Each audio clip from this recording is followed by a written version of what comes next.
یہ جان مانگو گے جان دیں گے، یہ مال مانگو گے مال دیں گے، مگر یہ ہم سے کبھی نہ ہوگا کہ نبی کا جاہ و جلال دیں گے۔ ہم اپنی جان تو دے سکتے ہیں لیکن نبی کے دین پر آنچ آئے یہ ہم کبھی برداشت نہیں کر سکتے۔ ایک ایسے ہی مجاہد کی میں بہت تیزی کے ساتھ آسان بتاتا ہوں، حضرت وہاب بن عبداللہ کلبی، ان کا عالم یہ تھا کہ ان کے والد بچپن ہی میں انتقال کر گئے تھے، باپ کے شفقت سے محروم ہو چکے تھے، صرف ماں تھی، اور شادی کو ہوئے 17 دن گزرے تھے، 17 دن ہوئے تھے شادی کو گزرے۔ لیکن میرے بھائیوں آئیے میں آپ کو بتاؤں، ایک دن ماں حضرت وہاب بن عبداللہ کلبی کے پاس آتی ہے اور ماں رونے لگتی ہے۔ جب وہاب بن عبداللہ کلبی اپنی ماں کو روتا دیکھتے ہیں تو کہتے ہیں میری ماں آج تک میری یادداشت میں کبھی میں نے تجھے ستایا نہیں، اے میری ماں میں نے کبھی تجھے پریشان نہیں کیا، کبھی تجھے تکلیف نہیں دی، میری ماں تو آخر رو کیوں رہی ہے، آخر تیری تکلیف کی وجہ کیا ہے؟ جب بیٹے نے اتنی محبت بھری باتیں کی تو ماں کی اور زیادہ جو ہے آہوزاری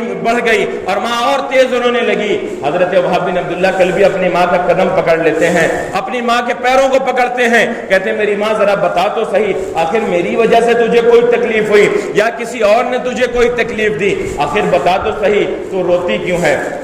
ماں نے روتے ہوئے جواب دیا، اے میرے بیٹے وہاب بن عبداللہ کلبی سنو سنو، تو میری اکلوتی اولاد ہے، تیرے علاوہ میرا کوئی پرسان حال نہیں ہے، تو صرف میرا اکلوتا سہارا ہے، میرے گھر کا اکلوتا چراغ ہے۔ تیرے والد تو تیرے بچپن میں ہی دنیا سے جا چکے، نہ تیرا کوئی اور بھائی ہے، نہ تیری اور کوئی بہن ہے، نہ اس شہر میں میرا اور کوئی رشتہ دار ہے، میرے بیٹے تو میرا اکلوتا سہارا ہے۔ بیٹے نے کہا ماں میں تیری تو خدمت کرتا ہوں، تیرا تو میں فرض پورا کر رہا ہوں، آخر تجھے تکلیف کس بات کی ہے؟ عثمان نے روتے ہوئے کہا میرے بیٹے میں جب یہ سوچ لیتی ہوں کہ کہیں تم دشمنوں کے نرگے میں نہ چلے جاؤ، جب میں یہ سوچ لیتی ہوں کہ تو کہیں انتقال نہ کر جائے، جب میں یہ سوچ لیتی ہوں کہ کہیں تیری زندگی کا وقت پورا نہ ہو جائے اور تو میری زندگی ہی میں مجھے چھوڑ کر کے قبر میں نہ چلا جائے، یعنی تو انتقال نہ کر جائے، میرے بیٹے جب میں اتنا سوچتی ہوں تو میرا دل دہل جاتا ہے کہ تمہارا اکلوتا سہارا ہے، اگر تیرا بھی انتقال ہو گیا تو میرا حال کیا ہوگا؟ کون میرا پرسان حال ہوگا؟ مجھے پوچھنے والا کون ہوگا؟ ماں سے کہنے لگے حضرت وہاب بن عبداللہ کلبی کہ اے میری ماں موت زندگی تو اللہ کے دست قدرت میں ہے، تو پریشان نہ ہو۔ کہنے لگی ماں بیٹا میں اس لیے نہیں رو رہی ہوں کہ صرف اس ڈر سے رو رہی ہوں کہ تیرا انتقال ہو جائے گا، نہیں نہیں میرے بیٹے میں یہ تجھے بتانا چاہتی ہوں کہ تو میرا لال ہے، تو میرا بیٹا ہے، جب تیرے بارے میں میں سوچتی ہوں کہ کہیں تو انتقال نہ کر جائے اور کوئی تجھے قتل نہ کر دے تو میرا دل دہل جاتا ہے، تو میں یہ سوچ کے رو رہی ہوں کہ تو میرا بیٹا ہے، تیرا برا مجھے گوارا نہیں، تو دشمنوں کے نرگے میں گھر جائے مجھے گوارا نہیں، تجھے کوئی تلوار مارے گوارا نہیں، بیٹا میں یہ سوچ کے رو رہی ہوں کہ جس طرح میں تیری تکلیف برداشت نہیں کر سکتی، آج حسین دشمنوں کے نرگے میں ہیں، آج حسین کربلا میں دشمنوں کے بیچ میں ہیں اور دشمن ان پر پانی بھی بند کر دیے، کھانا بھی بند کر دیے، میرے بیٹے ہم لوگ تو گھر میں ہیں، ہم تیری تکلیف سوچ کر کے لرز جاتے ہیں، میں اس لیے روتی ہوں کہ آج حسین دشمنوں کے نرگے میں ہے، آج ہمارے آقا کے اوپر کیا گزر رہی ہوگی، آج مدینے والے سرکار کے اوپر کیا گزر رہی ہوگی۔ میرے بیٹے جب میں تیرے بارے میں سوچتی ہوں تو مجھے بڑی تکلیف ہوتی ہے کہ میرے بیٹے کو کوئی تکلیف نہ دے، آج اس مدینے والے کے دل پہ کیا گزر رہی ہوگی، جس حسین کو مدینے والے کبھی ان کے جو ہے حلق کو چوما کرتے تھے، کبھی ان کی پیشانی کو چوما کرتے تھے اور یہ فرمایا کرتے تھے حسین منی وانا من الحسین احب اللہ من احب حسینہ۔ آج اس مدینے والے آقا کے دل پر کیا گزر رہی ہوگی جب حسین کو تلوار مار رہے ہیں دشمن، حسین کے سینے میں نیزہ پیوست کر رہے ہیں، ارے وہ حسین جن کے بارے میں مدینے کے آقا نے فرمایا تھا حسین مجھ سے ہے میں حسین سے ہوں، اور اللہ اس سے محبت کرتا ہے جو حسین سے محبت کرتا ہے۔ اے میرے بیٹے میں تیری تکلیف تو برداشت نہیں کر سکتی، میرا دل دہل جاتا ہے جب سوچتی ہوں تو مصیبت میں جائے گا، میرے بیٹے آج مدینے والے کی تکلیف کو کون سمجھے گا؟ ہمارے آقا دو جہاں صلی اللہ علیہ وسلم جن کے صدقے میں اللہ نے پوری کائنات کو بنایا ہے، ان کی تکلیف کو کون سمجھے گا؟ ان کے بیٹے امام حسین آج کربلا میں دشمنوں کے نرگے میں ہیں۔ بیٹا کہنے لگا میری ماں آپ پریشان نہ ہو، میں یہ جو جان ہے میری اس جان کو میں تیرے کہنے پہ حسین کے قدموں پہ قربان کر رہا ہوں۔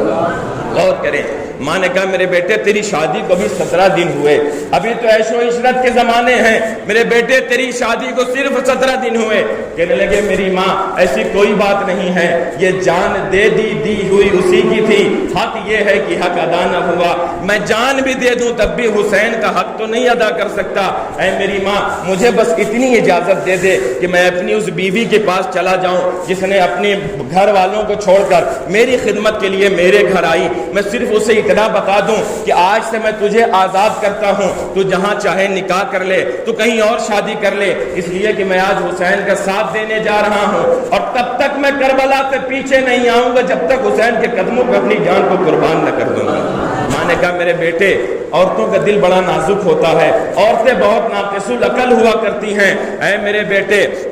تو اگر اپنی بیوی کے پاس گیا، خدا نخواستہ اس نے کچھ ایسی باتیں کر دی کہ تیرا دل پھر اس سعادت سے محروم ہو گیا، تو کربلا نہ جا سکا اور بیوی کی باتوں میں آ گیا، کہنے لگے میری ماں میں اسے 17 دن میں جان گیا ہوں کہ اس کے دل میں حضور اکرم صلی اللہ علیہ وسلم کے اہل بیت اطہار کی محبت سمندر کی طرح موجیں مار رہی ہے۔ اے میری ماں مجھے اجازت دے، میں اپنی بیوی سے بس اتنا بتا کے چلا ہوں کہ میرے بعد میری اب زندگی کا کوئی بھروسہ نہیں، اس لیے کہ میں نے اب اپنی جان کو حسین کے نام پہ قربان کرنے کا ارادہ کر لیا ہے، اب تو اپنی زندگی کو آرام سے گزار سکتی ہے، میرے انتظار میں نہ رہنا، اس لیے کہ میں تب تک نہیں پلٹوں گا جب تک کہ میرا سر تن سے جدا نہ ہو جائے۔ میرے بھائیوں ذرا غور کریں، اس حسینی دولہے کا ذرا واقعہ سماعت کریں کہ اس نے کیسے اپنی جان کو حسین علی مقام کے نام پہ قربان کیا۔ اپنی بیوی کے پاس گئے اور جانے کے بعد کہتے ہیں میری بیوی میری شریک حیات، آج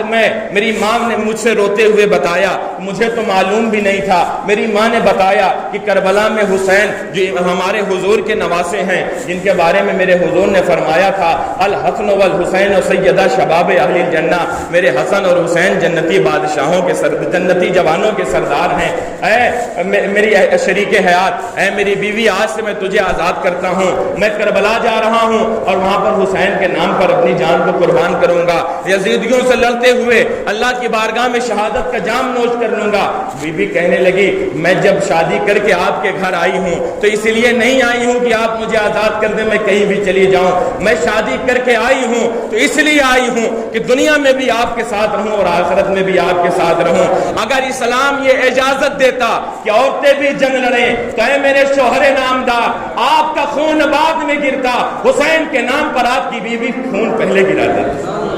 غور کریں تو اس نے کہا مجھے محروم نہ کریں، میں لڑ تو نہیں سکتی، اسلام یہ اجازت نہیں دیتا کہ عورتیں تلوار اٹھائیں، اسلام یہ نہیں کہتا کہ عورتیں دشمن خوخار کے بیچ میں جائیں اور تلوار چلائیں، لیکن اتنا تو اجازت اسلام دیتا ہے کہ جب شہداء، جب شہید کربلا، جب وہ میرے نبی کے گلشن کے پھول کربلا کے میدان میں کٹ کٹ کے گریں گے، جب یزیدی حسین کے خاندان کو شہید کریں گے تو میں اتنا تو کر سکتی ہوں کہ ان کو پانی پلا دوں گی، ان کے زخم پہ پٹی باندھ دوں گی، میں اتنا تو کر سکتی ہوں کہ حسین کے خاندان کی عورتوں کی کنیز اور خادمہ بن کر کے ان کی نوکرانی بن کر کے ان کی خدمت تو کر لوں گی۔ اے میرے شوہر مجھے محروم نہ کریں، مجھے بھی اپنے ساتھ کربلا لے چلیں، میں لڑ تو نہیں سکتی ہوں لیکن اہل بیت کی نوکرانی بن کر ان کی خدمت تو کر سکتی ہوں۔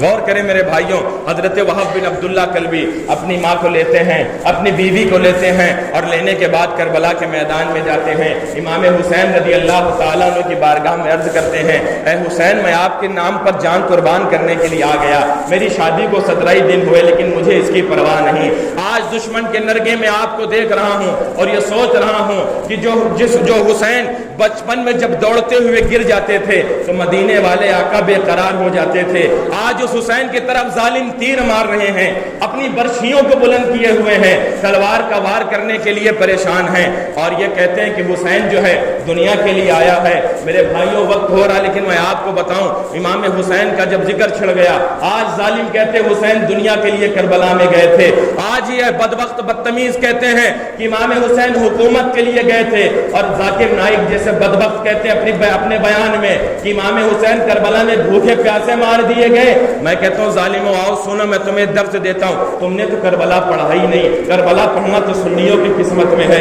تم نے کربلا پڑھا ہی نہیں۔ سنو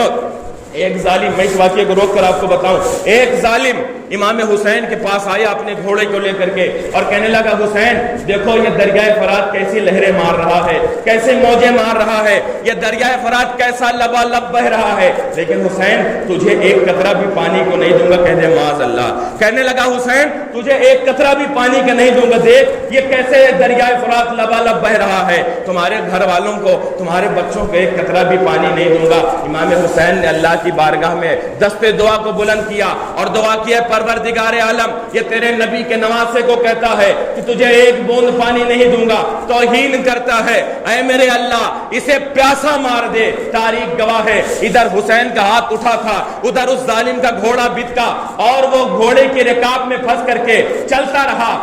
رہا اور پیاس پیاس چلاتا رہا، اتشن اتشن یعنی عربی میں کہتا رہا مجھے پانی پلاؤ مجھے پانی پلاؤ۔ یزیدی دوڑے دریائے فرات سے پانی بھر بھر کے لا کر کے اسے دیتے، لیکن گویا وہ کہتا کہ مجھے 7 سمندر بھی پلا دو گے تو میری پیاس نہیں بجھے گی۔ تاریخ کے صفحات گواہ ہیں ادھر حسین کے ہاتھ واپس بھی نہیں ہونے پائے تھے، وہ ظالم پیاس کے مارے وہیں پر تڑپ کر کے مر گئے۔ جو لوگ کہتے ہیں حسین پیاسے مرے، میں کہتا ہوں سنو، امام حسین نے یہ ہمیں پیغام دیا کہ میں پانی نہیں پی رہا ہوں، یہ میری استقامت ہے، اور یزیدیوں کو پینے دے رہا ہوں، یہ میری سخاوت ہے، یہ میری سخاوت، میں نہیں پی رہا ہوں، میرا امتحان ہے، تمہیں پینے دے رہا ہوں، یہ میری سخاوت ہے، میرا کرم ہے تم پر کہ تمہیں پینے دے رہا ہوں، ورنہ حسین اگر ہاتھ اٹھا دیتے تو سارے یزیدی وہیں پیاسے مر جاتے۔ حضرت وہب بن عبداللہ کلبی رضی اللہ تعالی امام حسین کے پاس آئے، دامن کو پکڑ کے آیا، رسول اللہ کے نواسے بس اتنا جانے سے پہلے اتنی آپ سے گزارش ہے کہ کل قیامت کے دن جب آپ کے نانا جان شفاعت کروائیں گے اور ہم گناہگاروں کو بخشوا کر جنت میں لے جائیں گے تو اتنا ضرور کر دیجئے گا کہ میرے ساتھ یہ میری وفادار بیوی کو بھی جنت میں بخشوا کر کے اپنے نانا جان سے گزارش کیجئے گا کہ میرے ساتھ میری اس بیوی کو بھی بخشوا کر ہم دونوں کو جنت میں بھی اسی طرح ساتھ رکھیں۔ ادھر امام حسین نے وعدہ کیا کہ جب میرے نانا جان جب بخشش کروائیں گے، جب شفاعت کروائیں گے تو انشاءاللہ ہم تم دونوں کو بخشوا کر جنت کا مژدہ سنائیں گے۔ میرے بھائیوں ادھر عہد و پیمان ہو گیا، وعدہ ہو گیا۔ حضرت وہب بن عبداللہ کلبی دشمنوں کی طرف بڑھے اور صفوں کو چیرتے ہوئے یزیدیوں کو جہنم واصل کرتے ہوئے چیرتے ہوئے نہر فرات تک پہنچ گئے۔ نہ جانے میں کوئی روک سکا، نہ آنے میں کوئی روک سکا۔ آنے میں جب کوئی نہ روک سکا تو خیمہ حسین کی طرف واپس آئے اور اپنی ماں کی بارگاہ میں گئے اور اپنی ماں سے کہتے ہیں میری ماں مجھے تو یزیدی نہ جانے میں روک سکے نہ آنے میں روک سکے، میں نے نہ جانے کتنے یزیدیوں کو جہنم پہنچا دیا، اے میری ماں اب تو راضی ہو گئی؟ ماں کہنے لگی میرا بیٹا تب تک میں راضی نہیں ہوں گی جب تک کہ تیرے سر وہاں سے واپس نہ آئے، جب تک تیرا سر واپس نہ آئے تب تک میں راضی نہیں ہوں گی، اس لیے کہ تو زندہ رہے اور حسین شہید ہو جائے یہ مجھے کبھی گوارا نہیں، تیری لاش واپس آئے اس کے بعد حسین شہید ہو تو کل قیامت کے دن اگر اللہ مجھ سے پوچھے کہ میں نے تجھے جوان بیٹا دیا تھا اور حسین کربلا کے میدان میں تھے تو کیا کر رہی تھی، تو میں کہوں گی اے اللہ میں حسین سے پہلے اپنے جوان بیٹے کو قربان کر کے آئی ہوں۔ ذرا غور کریں، حضرت وہب بن عبداللہ کلبی پھر گھوڑے کو دوڑاتے ہیں، دشمن کے نرگے میں جاتے ہیں، کئی پہلوان اکیلے آ کر کے لڑتے ہیں، سب کو بڑا لمبا واقعہ ہے، وقت کی قلت ہے، میں مختصر انداز میں بیان کرتا ہوں، کئی پہلوانوں کو کئی یزیدیوں کو جہنم میں پہنچاتے ہیں۔ عمر ابن سعد نے آواز دی کہ یہ حسینی دولہا ہے، اگر ایک لڑو گے تو سارے مارے جاؤ گے، کوئی ان کا مقابلہ نہیں کر سکتے ہو، تو کہنے لگے کیا کیا جائے؟ عمر ابن سعد نے کہا چاروں طرف سے انہیں گھیر لو اور تیروں کی بارش کر دو، برچیاں تانو اور جیسے ہی موقع ملے ان کے سینے کو زخمی کر دو۔ میرے بھائیوں جب حضرت وہب بن عبداللہ کلبی کو جب دشمنوں نے چاروں طرف سے گھیر کر کے ایک ساتھ تیر کی بارش کی، ایک شیر جب ہزار کتوں میں گر جاتا ہے تو کب تک لڑے گا؟ میرے بھائیوں ذرا غور کرو، ہزاروں کتے میں وہ حسین کا شیر گر گیا، جب چاروں طرف سے تیریں کوئی بارش ہونے لگی، حضرت وہب بن عبداللہ کلبی زخم کو برداشت نہ کر سکے اور گھوڑے سے زمین پر تشریف لائے، یزیدیوں نے آپ کے سر مبارک کو آپ کے تن سے جدا کر دیا اور سر کو امام حسین کی خیمہ کی طرف پھینکا، اس ماں کی گود میں لے جا کر کے جب سر کو ڈالا گیا،